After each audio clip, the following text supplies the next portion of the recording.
Hey there, meteorologist Paige Noel here, talking about our WVLT First Alert Weather Day that we've issued due to the chance for just some isolated severe thunderstorms. It's definitely not going to be a widespread event, but definitely could deal with just a few isolated stronger storms, especially as we head into those afternoon and into some of those evening hours. So let's go ahead and get into it. I'm going to pull up my graphics here. I also am going to have my phone pulled up, so if you guys have any questions, I can also answer those for you as well. I'm going to go through this a little bit and then we'll go back to some of those questions. So we got WVLT First Alert Weather Day for your Wednesday. We're going to continue to keep an eye on this as we head really throughout the rest of the afternoon and evening hours. Once again, isolated is the big word to take away from this. We are in that slight risk. Remember, that's a 2 out of 5 on that severe weather scale, so it is still on that somewhat lower end, but all of us are in the slight risk for those severe storms as we head into it today. This is actually Thursday's storm that I pulled up here, so I will actually going to stop this and pull up the other one here. Down 1 second. All of us are still in that slight risk for those severe storms as we head throughout the day today. Let me pull up the right one here. I got the wrong one queued up. Hey, live TV. Alrighty, here is the right one right here. There we go. Load it up. Here we go.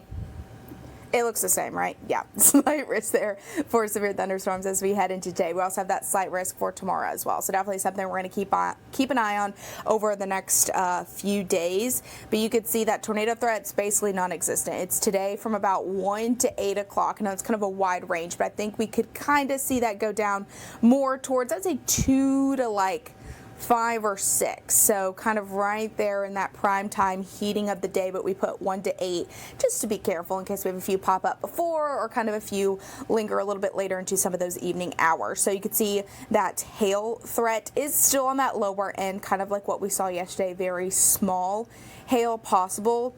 The main threat, definitely those high winds. You get one of those severe storms to pop up, especially in the heating of the day, you can get some gusty winds out of there. And then that flooding threat's definitely on that lower end, especially just because we've been so dry. But it is still kind of possible here. But it's just on that lower end, very more isolated with these storms, going to be more on that isolated side as well. Let's get into your futurecast. This is showing closer to noon, kind of seeing that mixture of sun and clouds, but overall dry. It's not until you see that first alert go into effect around that 1 o'clock time frame, start to see a few kind of more of those spotty showers and thunderstorms popping up. They're showing right around 2:30. You could see they're very more isolated. Scattered rain and storms really starting to push in plateau towards parts of southeastern Kentucky, and then even starting to push into the valley there right around 2:30. That's still continuing around 4 o'clock. You could see some heavier bands, especially up along that Kentucky-Tennessee line, and then towards the plateau. Definitely could see those kind of being more on that severe side versus those that maybe be pushing into the valley after that.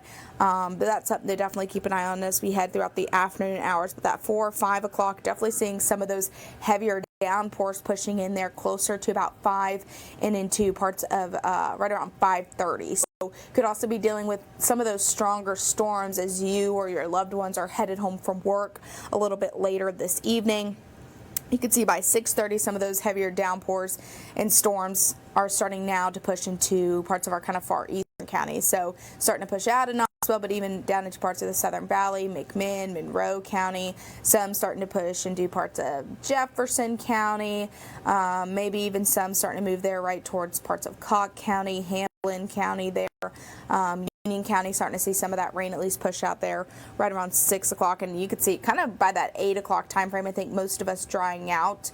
We're definitely letting that first alert go, and then we could see a few more of these kind of pop up as we head into the overnight hours. So don't be surprised if you hear some thunder overnight. Still pretty isolated there. Don't think we'll see any of those stronger storms there closer to about that midnight time frame. Once we lose that heating of the day, usually we lose the severeness of some of these storms. So they're showing by midnight, a little after midnight, a few rumbles of thunder possible, especially southeastern Kentucky, Plateau, Few could dip down into the valley there early Thursday, but you'll notice that actually starts to die down pretty quickly. And then we're going to be tracking more of those isolated to scattered stronger storms as we head throughout the day on a Thursday. When we look at the rain forecast where you live, you can really tell these storms are definitely going to be more isolated because you can see where the rain's really going to pick up, because not all of us getting in on this rain that I know it is much needed. So could get an isolated up to close to half an inch Madisonville, but you can see Tellico Plains could get nothing. St. Maryville could get nothing, but the airport and right along that Knox to Blount County line could get maybe an isolated half an inch to about a quarter of an inch. Isolated half an inch there, Kingston, but only about 2/10 there in Lenoir City. Could get a little bit more in Cross, so I think you guys could get some good rain and thunder and some stronger storms today, so maybe up to about 8/10 of an inch, but less than 1/10 of an inch for areas like Morgan County potentially, and up into Fentress, Scott as well. Could get some isolated downpours, especially up into southeast Kentucky, so areas like Barberville to Pineville, so that Knox to Bell County line up in southeastern Kentucky and even towards Harlan. But then right along that line there, Claiborne, Campbell County, isolated half an inch up there as well. I know I got a good rain at my house last night. I wish it was heavier, but it definitely helped my grass.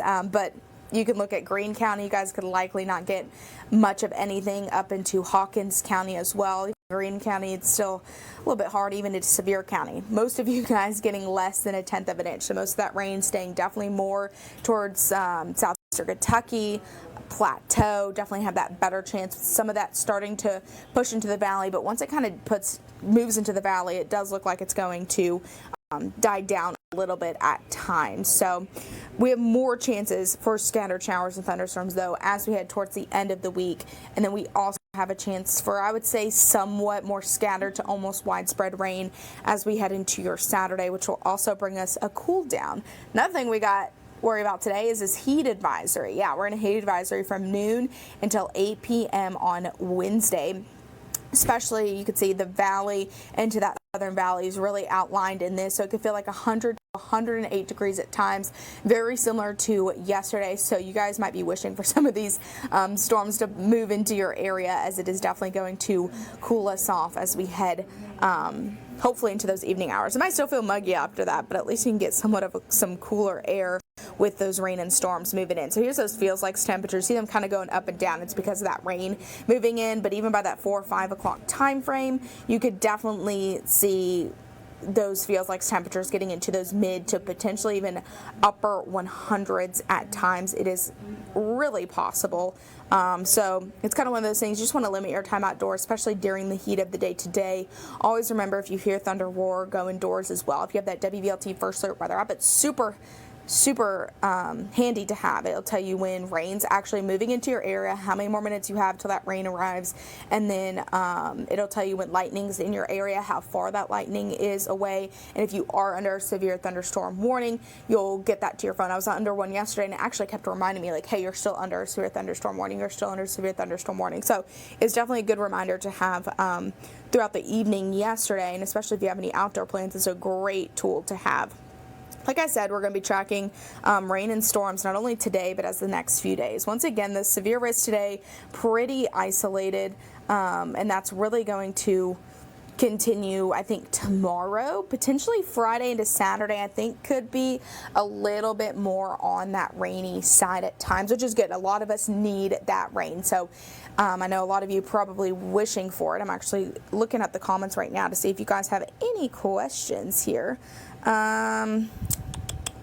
my phone will load. Here it goes.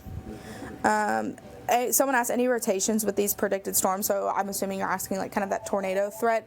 I'll take you back to our risk graphic that we have here, and kind of what we're expecting as we head into the rest of tonight. So that tornado threats look pretty non-existent. Of course, you can never say absolutely not, but I'm going to say it's very low. It looks like more just these kind of pop-up storms, that typical summertime storms, a lot like what we saw yesterday, with just some pretty gusty winds, which sometimes could do just as much damage as a tornado, especially low-end ones. So you got to take these severe thunderstorm warnings just as seriously, just because they can knock down those trees, those limbs, those branches still pretty easily with just some straight line winds, kind of like what we saw yesterday.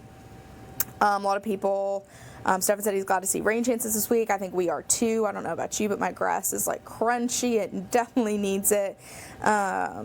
So yeah, I'm trying to look. Gene says the same thing, need rain in Lenore City. I think you guys did not get that rain last night. I think it went right past you. But yeah, we're going to continue to track these as we head throughout the next really couple of hours. Once again, it's between like 1 and 8 o'clock, but I'd say most of them starting to pop up between 2 and about 6 p.m. tonight. So be careful, especially if you're headed home a little bit later. So could be tracking some of those storms as you are headed home a little bit later this evening. And we're going to also send you updates straight to our phone. Someone asking, anything affecting an airline flight out tomorrow around 9 a.m.? I don't think so. There's a chance for a few kind of isolated showers there early there in the morning on Thursday, but they're mostly just some showers, very light. I don't think we'll see thunderstorms. Thunderstorms usually tend to impact those airlines a little bit more. So I think you'll be good. But yeah, Matthew said, yeah, Broadacres and Powell got hit hard last night. Yeah, we got a lot of photos, a lot of videos from that as well. We've shared that on our Twitter pages. I think Ben put something in our WVLT First Alert Weather app on that as well. I know they covered it a lot last night during the 10 and the 11 o'clock. So yes, you guys definitely got hit with some rain and with some of those storms last night. And that's kind of what we're going to be dealing with tonight as well. Still super isolated, hit kind of one area, so that's continuing to be possible as we head throughout the night tonight. If you have any questions though, put them in here. I'll go back a little bit later and answer some of those as well if you guys have any more. But keep that WVLT First Alert Weather app handy. We'll continue to send any notifications you need straight to your phone.